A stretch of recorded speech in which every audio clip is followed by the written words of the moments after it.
বিসমিল্লাহির রহমানির রহিম। সম্মানিত দেশবাসী, আমি cancer specialist doctor S M Sarwar. বিশেষ করে আপনারা জানেন ক্যান্সার হলে আনসার নেই। আমি বলি ক্যান্সার হলে আনসার নেই, সেই কথার কোনো ভিত্তি নেই। ক্যান্সার সম্পূর্ণরূপে সুস্থ হয় এবং আদৌ পর্যন্ত সারা ওয়ার্ল্ডের কোনো ডাক্তার দাবি করেন না যে ক্যান্সার তার কাছে ভালো হয়।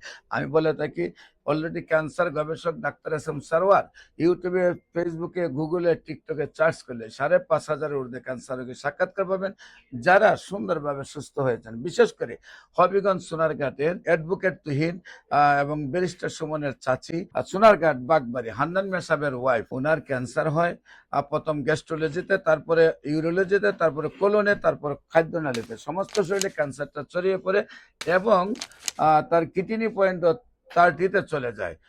একদিকে মানে দুটা কিডনি ড্যামেজ, অন্যদিকে হলো সমস্ত শরীরে ক্যান্সার।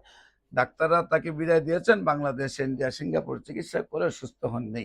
তারপরে আল্লাহর অশেষ রহমতে আমি চিকিৎসা করেছি। আল্লাহর অশেষ রহমতে সুন্দরভাবে আদৌ সুস্থ আছেন। আজ থেকে আরো 20 বছর আগের থেকে সুন্দরভাবে সুস্থ রয়েছেন। ক্যান্সার সম্পূর্ণরূপে সুস্থ হয়। তাই যে কোনো ক্যান্সারে চিকিৎসার জন্য আপনারা স্ক্রিনে দেওয়া নম্বরে যোগাযোগ করার জন্য আহ্বান জানাচ্ছি। আমি cancer specialist doctor S M Sarwar. সবাইকে ধন্যবাদ। আসসালামু আলাইকুম ওয়া রাহমাতুল্লাহি ওয়া বারাকাতুহু।